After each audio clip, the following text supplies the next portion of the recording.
E360 TV proudly presents Messages of Inspirational Stories TV show.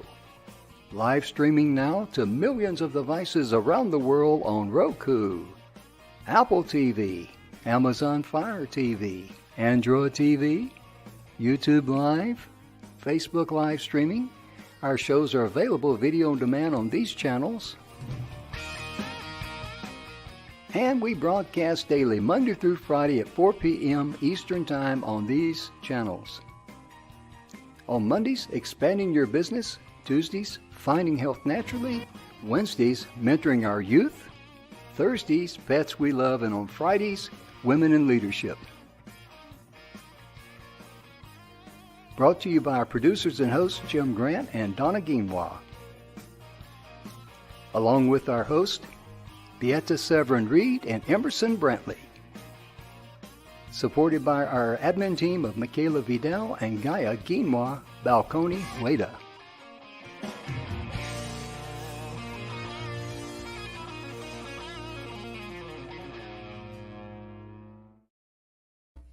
Good afternoon, everybody, and welcome to the Messages of Inspirational Stories. Jim and I are so excited to be here today. It's Friday. It's celebrating women in leadership. Jim, we have an amazing article that and to talk about with women and some of the things that we do. Now, I will, before I let you talk, and I'm sorry, but no, it is women and men in this profession. But today is about women in leadership. So just wanted to clarify that super quick. Oh, okay. Well, I'm glad you did, so I don't have to. Ladies and gentlemen, welcome to the show. We're so glad you tuned in. Donna and I and the rest of the crew here at the station, we're so grateful that you folks around the world have chosen to watch our show. We're just very, very humbled by that. And for us to say just simply thank you so much, it seems a little inadequate on my behalf, because I'd like to just, really express truly through the vibration, through the TV here, to be able to say, we really do appreciate it. And it's our responsibility to you to continue to put out great infotainment and information, and today is no exception. Before we begin, I've got to mention our sponsors. We're sponsored by the good guys at the 6minutewebinar.com and also Mr. Bill Heinrich. He's our good friend. Donna and I know Bill very well. He wrote the book, The 7 Levels of Truth. You can go on eBay there, or Amazon, I think it is. Anyway, that's a picture of Mr. Bill right there. I don't do very well holding up stuff in front of cameras, but that's okay. I'm going to be 75 in August, so, they give me a break. But we are so honored to be associated with good quality people and a good quality audience, because Donna and I, what excites us about doing this show, and as well as the other host, Beata and also Emerson, we realize that our audience is a true reflection of us, our personalities, and we're just common, everyday folks, down to earth, No quirky. Oh yeah, we're yeah, we're a little nutty. So if you're a little nutty too, you fit right in. That's for sure. Oh, that's the truth. But today we're going to be talking about nurses. Yes.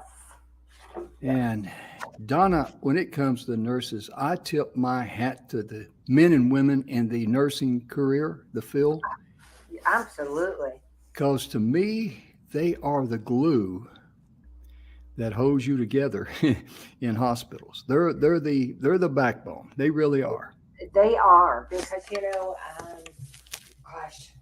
Jim, you had open heart surgery. I had brain surgeries, multiple, and I remember my first brain surgery. Of course, that one was the one that probably scared me the most, because I didn't know what to expect. But I figured the doctor, the anesthesiologist, and maybe 2-3 nurses.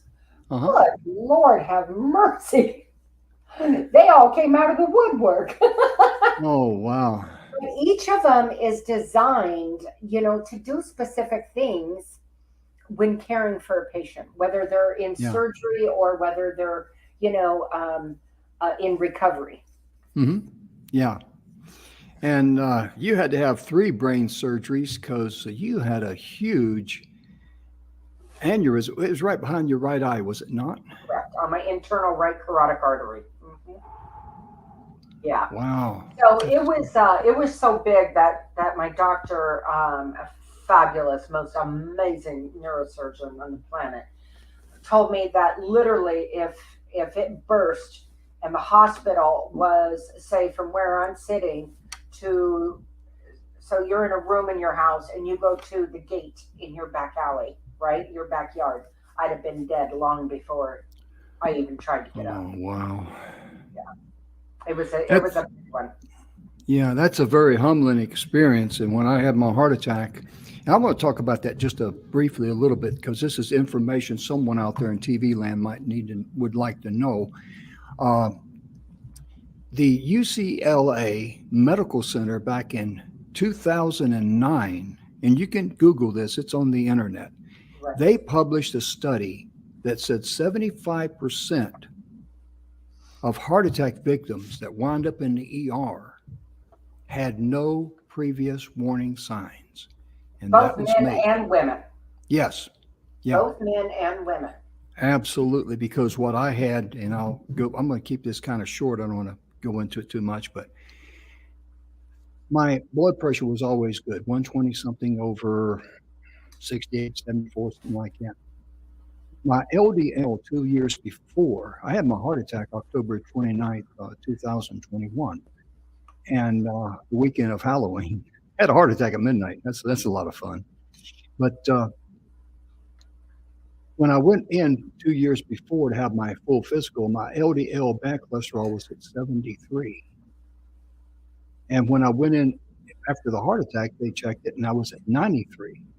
Mm-hmm. So by the medical standards, my blood pressure being good, my cholesterol levels are good. Hey, keep doing what you're doing. You're doing great. But what I had, ladies and gentlemen, this is hereditary. Men and women can have this. It's called the widowmaker. And they had me in the hospital on that Friday night and all day Saturday and Sunday. And Monday morning, I was supposed to go in and just get stents, and I was going to be an outpatient. And it was during the procedure to put the stents in is when my cardiologist told me, he says, Jim, this will not work for you. He says, you need open heart surgery and you need it now. You have the widowmaker, you got over 90% blockage in your heart. And that's a humbling experience, but it really is. But I just got to say, from that experience, the men and women, the nursing professionals, every single one of them treated me like a prince. Mm-hmm. And I encourage you, if you're ever in a hospital or something like that, and the nurse comes in and they take care of whatever they're there to do, be sure and say thank you for stopping by, because I always tried to say that to them on their way out. Thank you for coming by. Because the first thing they'd ask when I come in the room, because I had a big 8-inch incision in my chest glued shut. And very first question, what do you think they asked me, Donna? How are you feeling? Yeah. Are you in any pain? And I had no pain. I was very blessed. So anyway, that's an eye-opening experience. But when it comes to nurses, my goodness gracious, they are still one of the top, if not the top, most respected professions. And they've earned that because of their heart and their care. And Donna, you were sharing something with me that in Phoenix, there's a shortage of nurses. Is that correct? Yeah, it was on the news this morning, and it was really interesting that we have such a shortage here. And there is, it's a San Diego-based Alliant International University, and they are opening a new nursing school here in Phoenix, in Park Central in Phoenix. So, right, because let's face it, folks, without nurses, doctors can't be everywhere, and they are, they're specifically trained to do what they do. Not that they can't do what a nurse can do, but usually they just don't have the manpower hours there to do it. Correct. They just cannot do it all. So having enough nurses is critical. And I'd like to say this too. My daughter is, one of my daughters, my youngest, is studying to be a nurse. And um, she also works in a hospital. And, Hmm. she's not, a certified nurse yet. But she has all her certifications, because you have to have certifications to be a phlebotomist, and you have Hmm. to give medicine and do this and do that. And she's got all of those. Yeah. What she has told me, I got to tell y'all, is very disturbing. Oh. That she gets berated and beat down by so many of the people that she helps. Now, a lot of times her patients are great, but there are those patients that absolutely treat her like just burnt trash. There's not only the patient, but the families.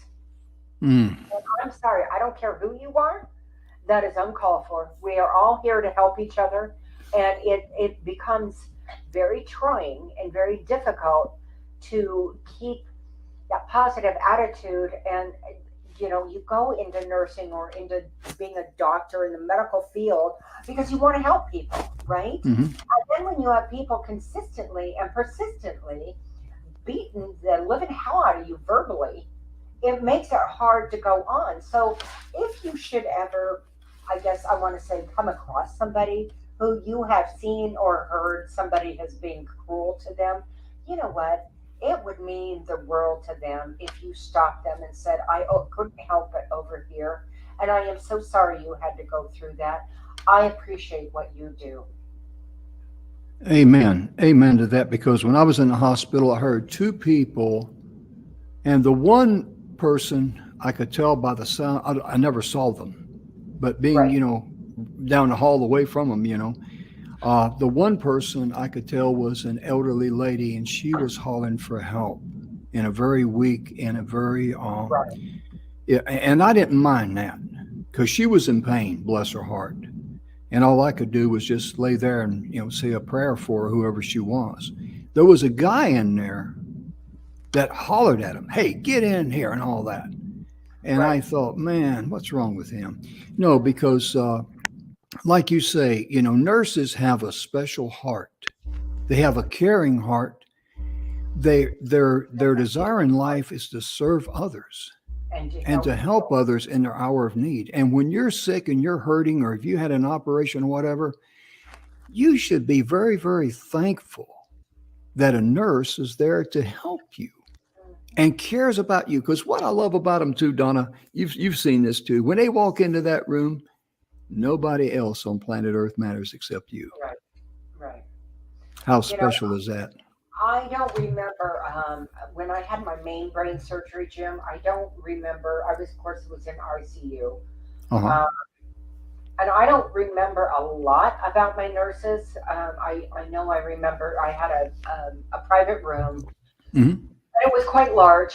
And my youngest daughter, stayed with me the entire time I was in the hospital. She was right there in a layout chair. Thank God she's about this big, because otherwise she wouldn't have fit. Um, well, just being honest. But they're there to make sure that we are taken care of. When you have to get up, when it's time to walk.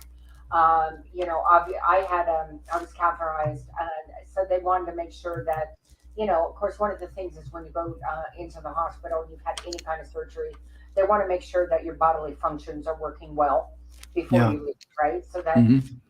and they help you. I mean, think about it, guys. They just helping you walk from surgery Mm. out of the bed, getting you up, and walking you to the bathroom. They actually have to be trained how to pick people up and help them up out of bed so Hmm. they don't hurt themselves. Now think about Oh, that. yeah. They have to be trained how to do that. And I Hmm. know I was, when I moved back here and I helped my father. My father was, kind of a large guy. He was short, but he was large. And because of the diabetes had ravaged his legs, and he had flesh-eating disease, and he had had a hip replacement many years earlier, so things weren't working as well as they should. And I had to help him out of the car for appointments. I would drive him. Mm-hmm. And the only way he could get out of the car was we had this, I don't know what to call it, but it was a handle that we put in the hinge of the door. And then I'd have to put his walker in front of the door. And then he would get himself so he could, eventually turn around and kind of face me. And I would lean over the walker and put my arms underneath his arms and lift him up. So I'm lifting about 250 pounds of dead weight. Wow. Every time he got out of the car. Every time. And then to bend over the walker was stressful, on my back. All I can say is thank goodness I'm as, in good a shape as I was in. Because it was a little difficult. And I have really long legs, but I have a really short body. So bending over that was a little more challenging for me. So when you break things down, Jim, and think about how much these nurses, the training that they have to do for every little thing, it is unbelievable. It really is, ladies and gentlemen. And when it comes to nurses, my goodness gracious, for a very impressive 21st year in a row, nursing is rated as the most trusted profession, and that was in 2022 by a Gallup poll. Now, I found this very interesting, and I want to share this with you so I don't misquote anything. It says only 79% of the U.S. adults now believe nurses have very high honesty, ethical standards. I'm glad to be part of that group because when it comes to nurses, I mean, goodness gracious, they're worth their weight in gold. For all you nurses out there, Donna, let's just take a moment and just give a shout out to them. For all you nurses out there in the nursing field and the career, I just want to say thank you so much from the bottom of my heart for the career path that you chose. And all the ones who are studying to be a nurse. And as a retired master sergeant, I just got to salute you and say thank you so much. And this goes to all the nurses all around the world. Absolutely. And because you're just very, very, very special people. You got a very special heart. And, we just can't say enough about how we admire you, respect you. And because you're doing a job that I could not do. I don't have the nurse type of a heart as an individual. Right.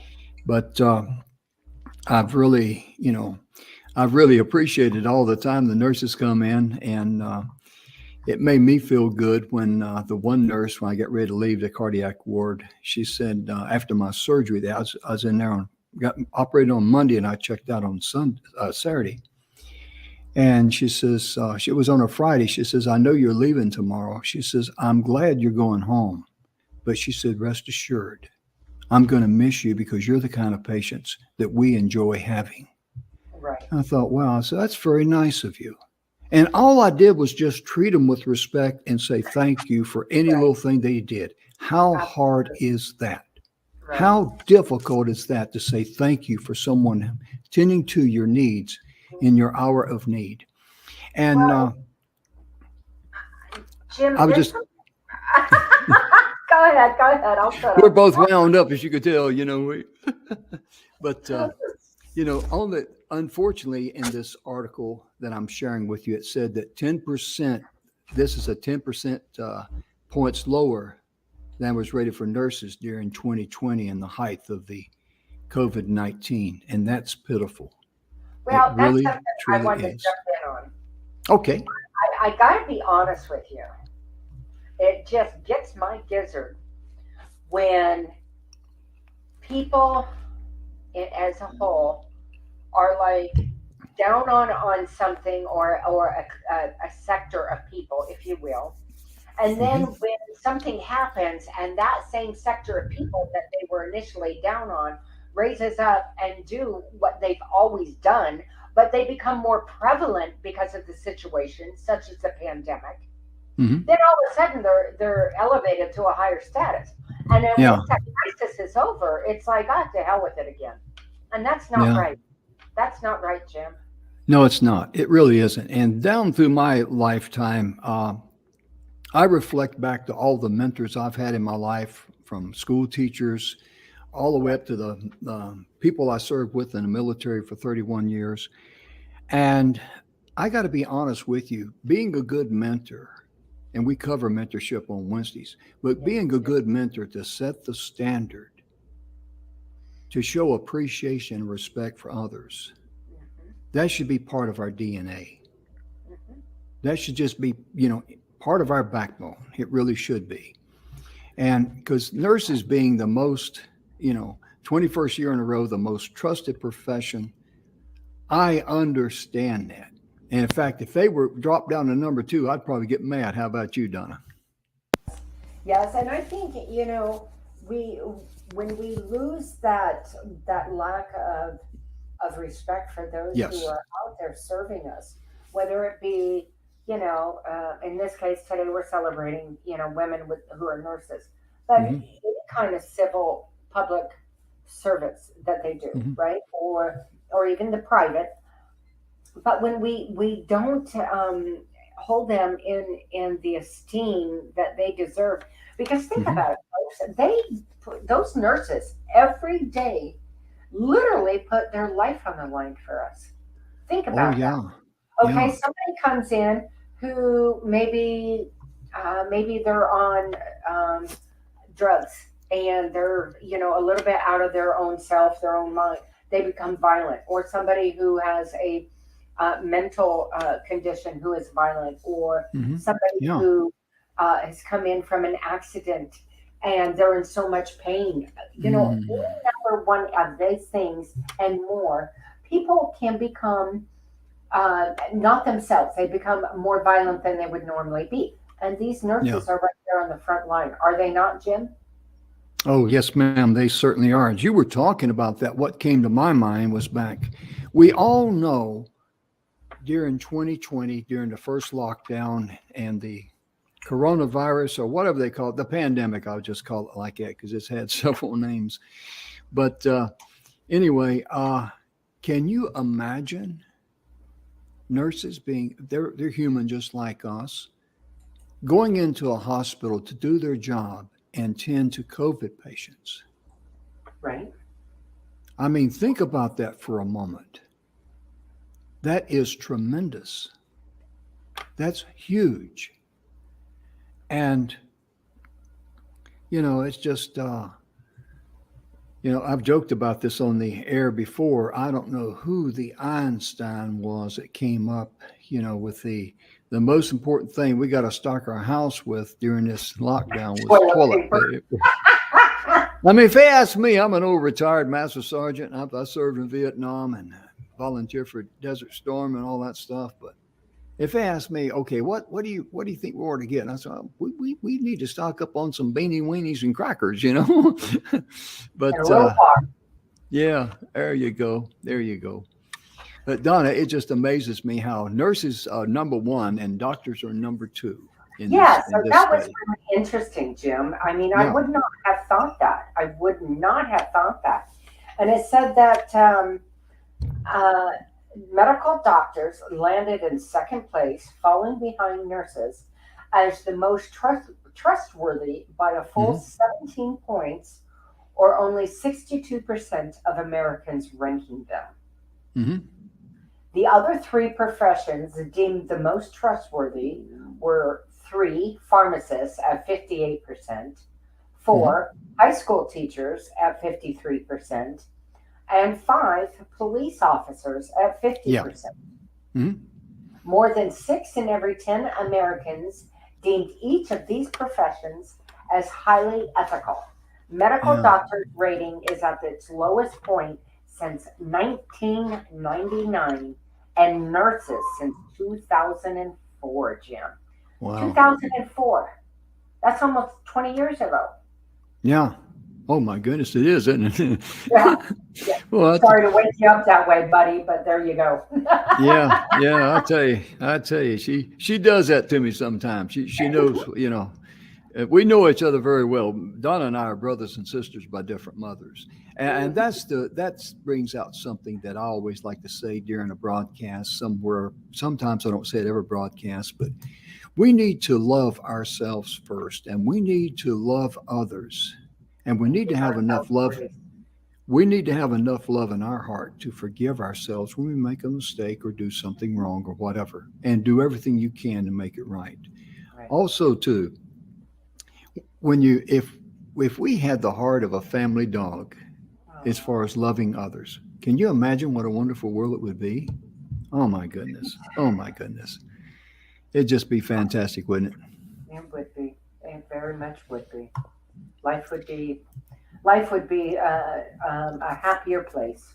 Yeah. And I'd like to say something too about the pharmacists, the men and women that serve there, and how much I don't know the stress, but I know it's a stressful job. Let me say that, because they cannot afford to make a mistake with your medication. No, and more and more they have because of the medications that are classified as a 1, a 2, and a 3, and that they have to be locked up. Mm-hmm. And only certain people have keys to those cabinets. To get those class medications, right? The narcotics that are being prescribed because of the issue that obviously goes with them. And so those pharmacists, they're under a lot of pressure. You're absolutely right, Jim. Yes, absolutely. And I'll tell you something, when it comes to the professions in there, nurses were number 1, doctors number 2, pharmacists were number 3. And these are some of my favorite people. Who was number 4? Do you remember that on the list? High school teachers. High school teachers, yeah. Yeah, I got to give a shout out to them, because bless their heart, I was a kid in the 50s and an overly intelligent teenager in the 60s.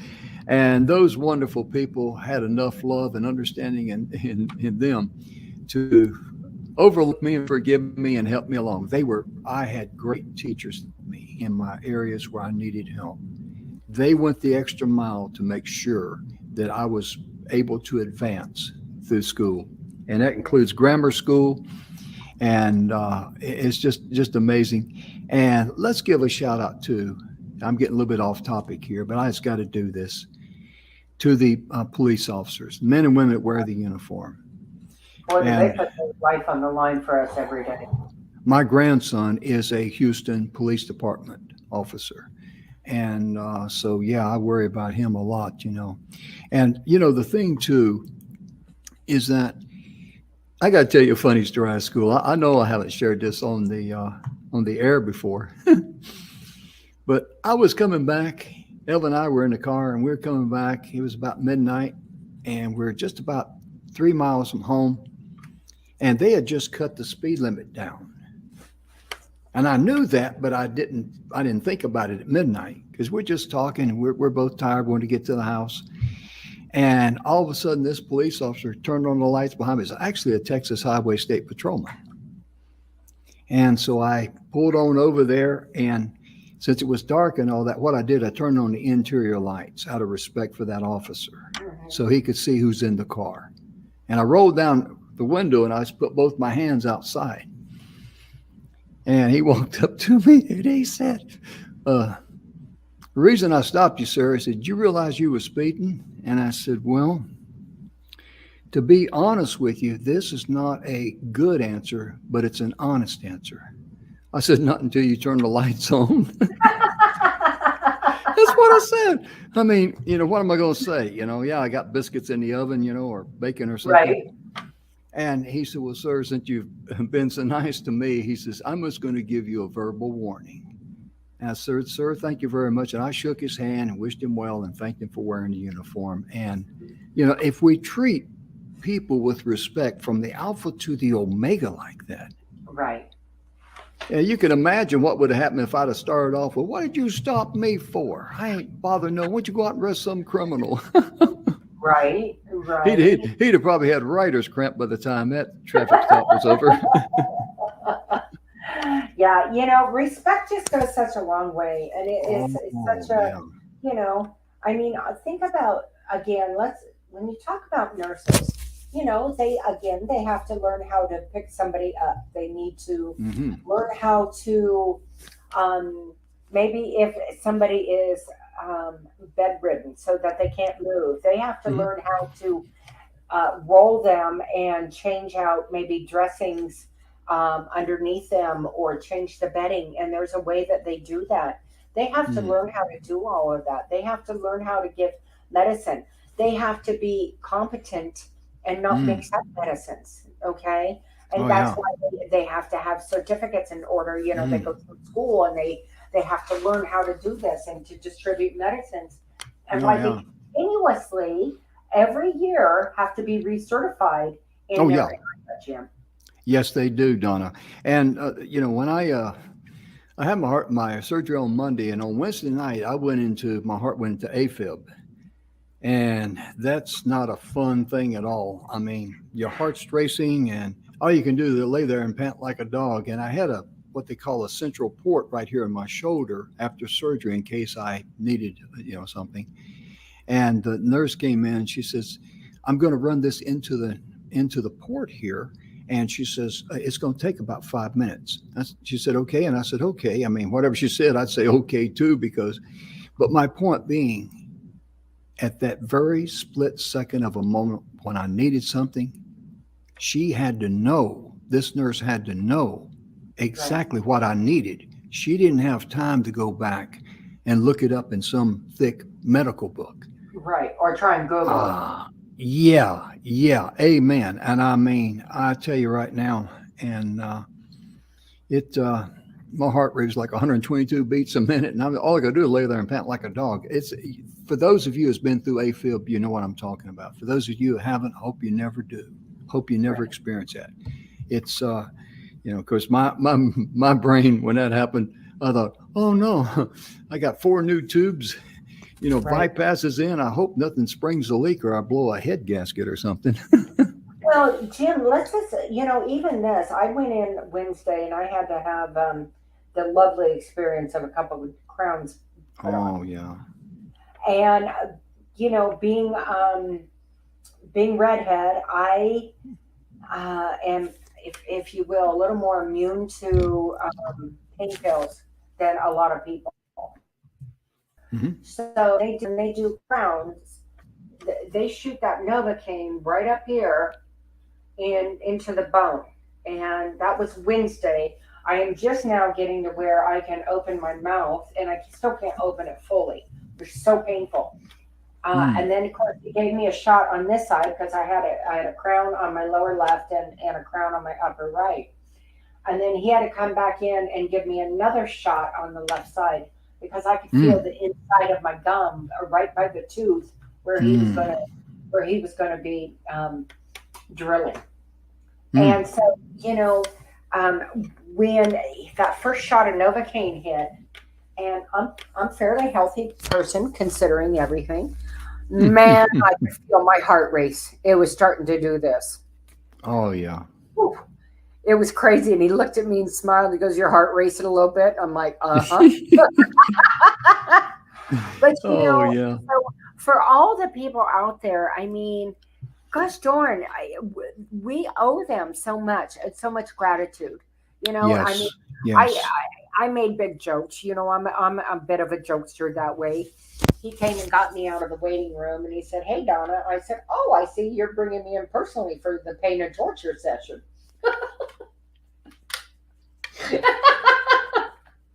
I know what you mean. He started laughing.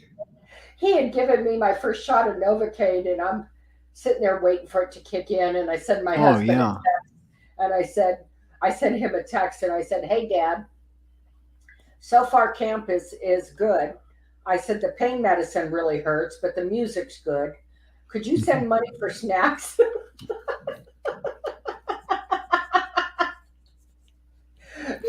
Oh man, I tell you, you too much sometimes. You just do much. Well, gosh, I was there for over 3 hours, Jim. Oh yeah, and I'll tell you something happened to me there when I got ready to have my going to put the stents in, they take a big needle and they put it right in the base of your hand right there, right where your hand and wrist meet and all that. Sorry about messing up the lights. But this thing is huge. It's not like something where you give blood. I've given over 3 gallons of blood in my lifetime, donating blood. And I looked over there, and this thing's about 4 inches long. It's white. And it's bigger than, a little bit bigger than at least my eyes told me it's a little bit bigger than an ice pick, but it's huge. And I looked over there, and the guy was getting ready to put it in there, and I said, oh, man, that's going to hurt. He says, you're not going to feel the thing. I says, really? He said, yeah, I've already deadened it. I didn't know that because they had me doing all these other things, putting the plates underneath me for x-rays and all this other stuff.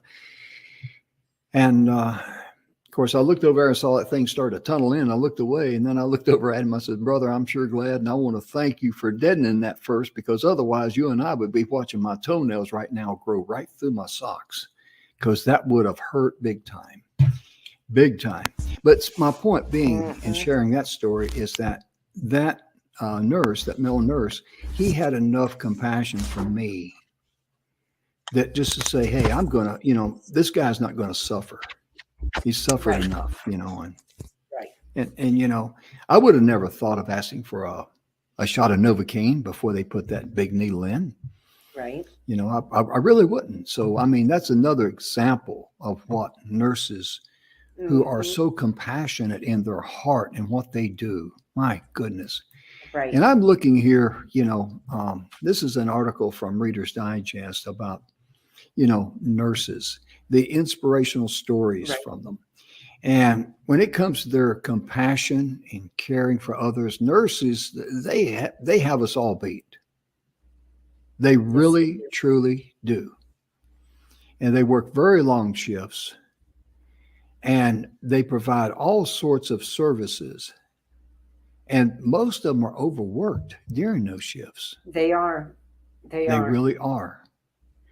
Because when you're in there and you need something or you want something, and they're in another room tending to another patient, you want it now. Well, look how long the nurses were working on shifts during the pandemic. Oh, yeah. And, obviously this isn't a political or religious show, folks, but, there was it was nothing for a nurse to work 14, 15, 16 hours on a shift because people were either not coming in or they had a family member who was sick or they themselves got sick. And then a lot of things transpired after that, but they worked those kinds of hours day in, day out, and they were exhausted. They were exhausted. Yeah, they're always on their feet. Yes. And, and that's why, the nurses have, I remember when we were young, we'd kind of smirk at about, when we were kids about the nurses' shoes or what have you, because they're, we're very fashion stylish, right? And then as you get older, you look at the shoes and go, man, are they smart? Those look comfortable. Absolutely. They have to have some type of a very comfortable shoe to put up with all that use and abuse. Right. And my whole point being in that statement, Jim, is that the things that they have to have in order to be comfortable and do the job that they do on their feet, those shoes, and I know from my daughter, those shoes run a minimum of about $140 a pair. Oh yeah. Right? Yeah. And then of course there's scrubs and what have you, but they have to have comfortable shoes, comfortable clothes in order to be on their feet and do what they do. They certainly do. They really, truly do. And it really, when I think about nurses, this is one inspiring story. We've found in the Reader's Digest. I'd like to share it with you if I may. There was an elementary school nurse by the name of Amber. We got a little bit of background noise there or something. Sound like a mic rubbing against something, but hope it's not me. But oh, did you get it there? Okay. I think it was me. Sorry. That's okay. See, Donna's charged up today. That's what it is. Her name is Amber Merkins, I guess, Mehrkens, and she continued during the pandemic when the schools were shut down to continue to check on her students. She'd take their temperatures, and this lady just went above and beyond. She created hundreds and hundreds. Actually, she sewed over 4,000 masks and provided them not only to the school kids, of course, but to the local fire department and area businesses. I mean, think about that, 4,000 masks. And she went on the extra mile. She stayed in touch with the kids at school that she knew. She'd take their temperatures. And I don't know if this lady will ever see this broadcast, but rest assured, she was one shining example of how people rise up to the occasion during any type of a crisis and say, I'm going to step out and make a difference. What can I do to help one more person? Yeah. And that's a good question for all of us to ask ourselves. How can we be a blessing to others? Right. How can we step out of our comfort zone sometimes and think about someone else rather than ourselves? That's a good question for me to ask myself, and I'm sure it's a good question for people out there in TV land to ask themselves.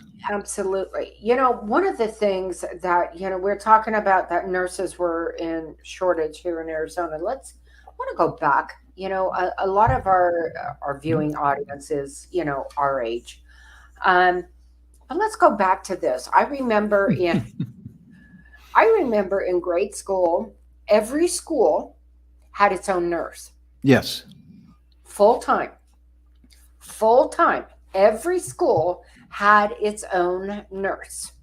And then the bigger the school, they would have maybe an assistant that would come in, you know, part-time with that nurse. Now, let's fast forward. When my children were going to school, nurses had 4 or 5 schools that they visited. They rotated. Wow. Right? So a lot of times when my children weren't feeling well, they would go up to the office and say, I'm not feeling well. And then it became the receptionist's job to take their temperature and put them in the little nurse's room and sit them down and see if they were okay to go home or okay to stay. And that they would be the ones calling me saying, you know, Donna, your child isn't feeling well, blah, blah, blah, blah, blah. So, you know, we have gone from one to multiple schools now. Think about that, Jim. That's a tremendous responsibility because, gosh, I remember in school, we had a school nurse and they were there. That was their job.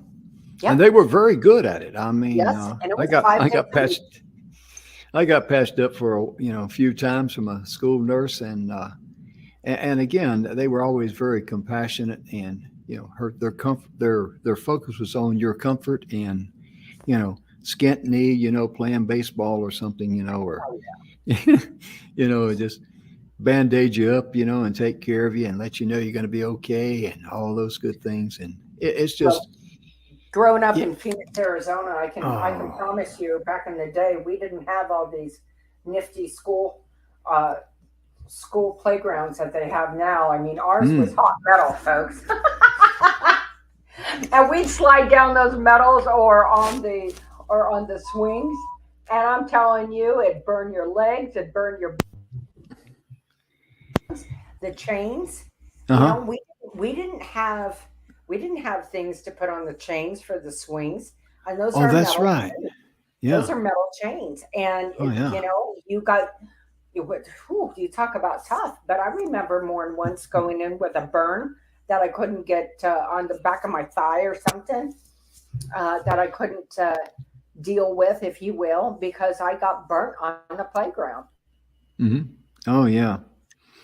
Yeah, because I remember when I lived in Arizona how hot metal could get. I mean, it's just way, Disgusting. Yeah. There's it really the surface is. of the sun, and then there's Arizona.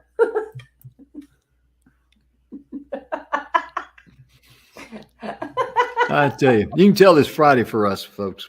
You can tell that, Friday's coming. But it really is amazing when you read about these warming stories, that there. And, there's nurses fill in for family during chemo treatments. And I'd like to share this story with you, if I may. There is a nurse by the name of Wendy Goodine, Goodine, and or person, I'm sorry, was recently diagnosed with stage 3 breast cancer.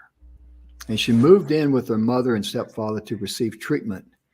And when she arrived at our first appointment, she was obviously very nervous, and she was frightened, and understandably, and emotional too.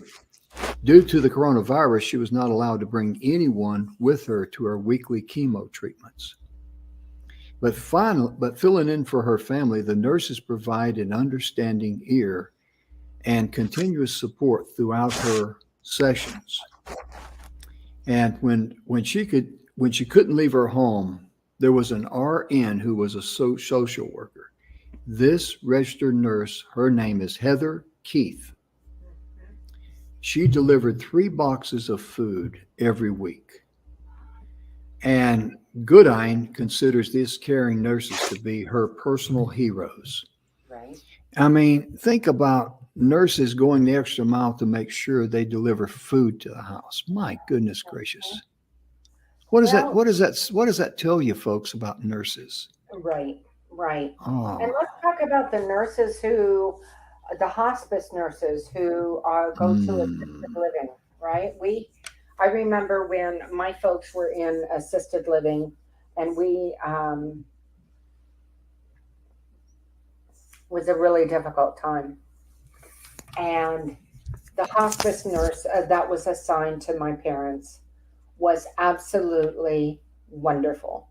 She was kind, she was thorough, she was smart, but she understood that it was my parents, right? Yeah. And so she listened to me. She didn't negate what I said or my concerns or my lack of understanding, right? In the medical issues or the medical world. She didn't negate that. She would explain it to me. And when my folks died and she was on call and came, she was there with tears in her eyes, Jim. Tears in her eyes. Yeah. Yeah, I remember, I don't think I've ever shared this story on the air before, but about 25 years ago, something like it was in the late 90s,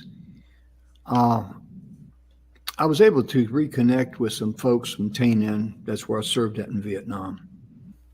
And this lady was a nurse in the military, and she was a surgical nurse.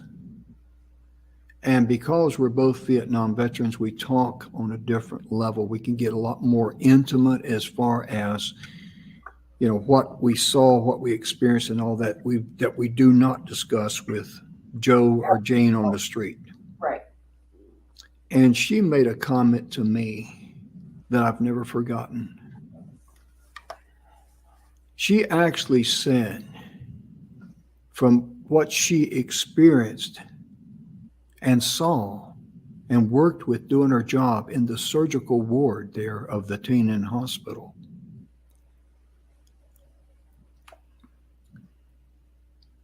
she actually said that she could take a shower and not need much water from the tears that flow from her face.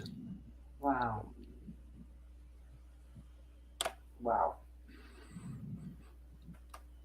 And that just really, it still hits me. Absolutely. And I can't imagine the mental scars that she has from that experience. And we talked quite a bit, and then I don't know how we lost contact. I really don't. But sometimes we'd spend a couple hours on the phone just talking. Right. And she told me, she says, "You're a good listener. You're good therapy for me." And I says, "Well, vice versa, Joanne. Right. You're good therapy for me too. Mhm. And, and there's a lesson in that we should be there for our fellow man, woman, okay?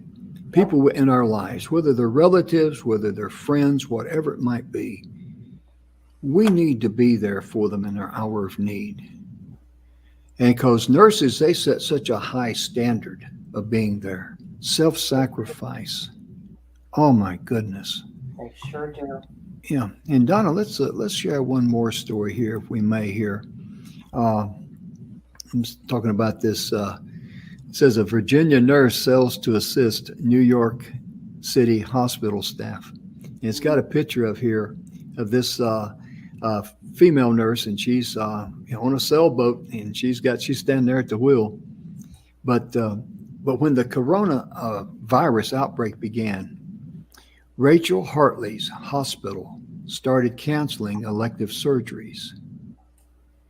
The anesthesia pre-op nurse, she knew where she could be the most helpful, and that was New York City.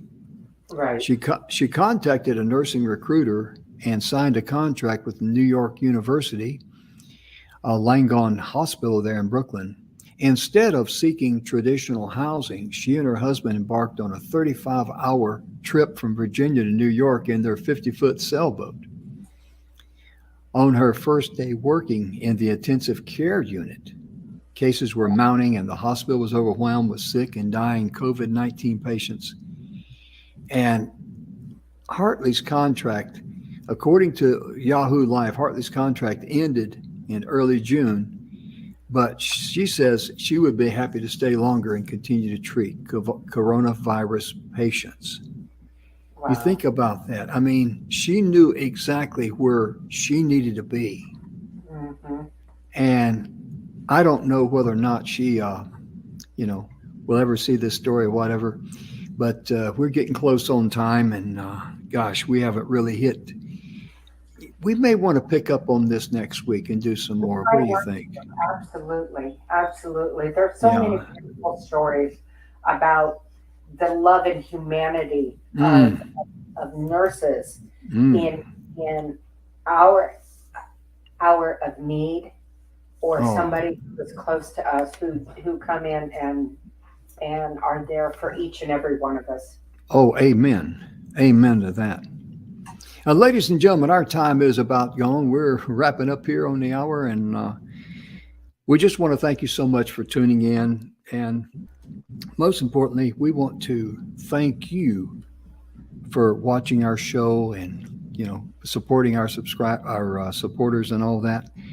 And when it comes to nurses, Absolutely. If you know a nurse, if you know a doctor, if you know a firefighter, if you know a police officer, whatever it might be, and they do a good job to serve others, even putting their life on the line. We normally think of police officers being the one to do that, but hey, nurses and doctors do too when they're dealing with very serious health issues. Absolutely. At least, if you have an opportunity, or maybe send them a card or a text, whatever, and let them know how much you appreciate them, because that's so critical. Yeah. And you may have saw earlier, I put out there on the marquee, The Strangest Secret by Earl Nightingale. If you feel like you're not worthy to be loved, I encourage you to take a look at that video, because it really will open your eyes on a lot of things. And you can also download on a PDF if you don't have access to YouTube in some countries. The Strangest Secret by Earl Nightingale. It's in a PDF form. And because the main thing in life is that learn how to love yourself first, and then you can give love and compassion to others. Absolutely. And always have enough love in your heart when you do something wrong or you make a mistake. As Donna likes to say, give yourself grace. Give yourself grace. Now, ladies and gentlemen, our time is gone. We'll be back on Monday, and thank you again for tuning in. Be sure and share this show with a nurse or a doctor or whoever you like, and thank you so much for tuning in. We'll see you next week. Have a good one.